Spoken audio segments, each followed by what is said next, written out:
ഇന്ന് നമുക്ക് ഒരു അടിപൊളി ചെമ്മീൻ കറിയുടെ റെസിപ്പി നോക്കാം. അതിനായിട്ട് ചട്ടി അടുപ്പത്ത് വെച്ചു. അതിലേക്ക് ഒരു 2 ടേബിൾ സ്പൂണോളം വെളിച്ചെണ്ണ ഒഴിച്ചു കൊടുക്കാം. അതൊന്ന് ചൂടായി വന്നതിന് ശേഷം അതിലേക്ക് കുറച്ച് ഉലുവ ഇട്ട് കൊടുക്കാം. ഉലുവ ഒന്ന് പൊട്ടി വന്നതിന് ശേഷം നമുക്ക് അതിലേക്ക് ഒരു മീഡിയം സൈസ് ചെറിയൊരു ഉള്ളി ഇട്ട് കൊടുക്കാം. ഉള്ളി നന്നായി മൂത്ത് വരണം. ഒരുപാട് മുക്കണ്ട, എന്നാലും കുറച്ച്. അത് നന്നായി വഴറ്റിയ ശേഷം അതിലേക്ക് ഇഞ്ചി, വെളുത്തുള്ളി, പച്ചമുളക്. ഇഞ്ചി വെളുത്തുള്ളി ചതച്ചതാണ്, പച്ചമുളക് ചെറുങ്ങനെ മുറിച്ചിട്ടതുമാണ്. അത് നന്നായിട്ടൊന്ന് വഴറ്റി വന്നോട്ടെ. നന്നായി വഴറ്റിയ ശേഷം അതിലേക്ക് നമുക്ക് തക്കാളി, ഒരു ചെറിയൊരു തക്കാളി ഇട്ട് കൊടുക്കാം.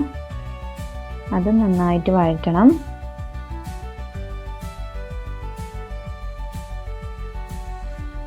കുറച്ച് നല്ലോണം വാടിയതിന് ശേഷം അതിലേക്ക് 2.5 ടേബിൾ സ്പൂണോളം മുളക് പൊടിയും, ഒരു 2.5 ടേബിൾ സ്പൂണോളം മല്ലിപ്പൊടിയും, 1/2 ടീസ്പൂൺ മഞ്ഞൾപ്പൊടിയും, ആവശ്യത്തിന് ഉപ്പ് ഇട്ട് കൊടുക്കണം.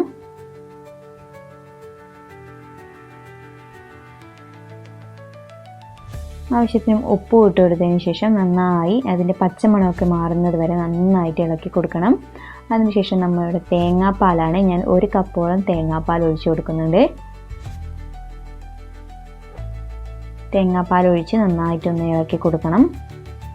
നന്നായി തിളച്ച് വന്നതിന് ശേഷം മാത്രമേ നമ്മൾ മീനിടാൻ പാടുള്ളൂ. ഞാൻ ഒരു ചെറിയൊരു കഷ്ണം കുടംപുളി ഇട്ട് കൊടുക്കുന്നുണ്ട്. ഇത് കഴുകി വൃത്തിയാക്കി വെച്ച ചെമ്മീനാണ്. ഞാൻ കുറച്ച് കറിവേപ്പിലയും കൂടി ഇട്ട് കൊടുക്കുന്നത്. നന്നായി കറി തിളച്ചതിന് ശേഷം അതിലേക്ക് നമുക്ക് ചെമ്മീൻ ഇട്ട് കൊടുക്കാം. ചെമ്മീൻ ഇട്ട് കൊടുത്ത് ഒന്നത് ഇളക്കി കൊടുക്കാം. ഒരു 15 മിനിറ്റെങ്കിലും നമ്മൾ മീൻ വേഗം വെക്കണം. മീൻ വെന്തതിന് ശേഷം നമുക്ക് ഫ്ലെയിം ഓഫ് ചെയ്യാം. വളരെ ടേസ്റ്റിയായ ചെമ്മീൻ കറി ഇവിടെ റെഡി ആയിട്ടുണ്ട്. അപ്പത്തിനൊക്കെ അടിപൊളിയാണ്.